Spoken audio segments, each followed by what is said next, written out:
রান্না বান্না হয়ে গেছে। আর কালকে ছেলেকে বলেছি যে আগে ভিডিও করব তারপরে খেতে দিব, ও আসবে লাস্টে খেতে বলেছে, ওই জন্য।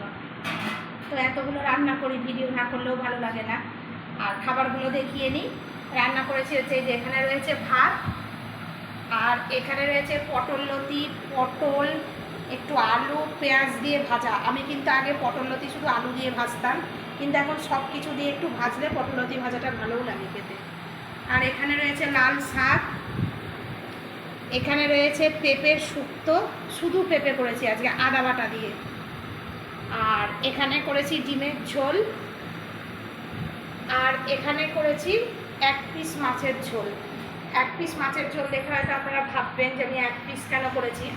আমি আর আমার ছেলে ডিম ভালোবাসি, আর ওরা ডিম ভালোবাসে কিন্তু অল্প, সেদ্ধটা বেশি ভালোবাসে। তাই জন্য কালকের মাছ আনা আছে, আজকে 1 পিস ঝোল করে দিলাম। ওর বাবার ভাতটা বেড়ে নিলাম পর্যন্ত। টাটা বন্ধুরা।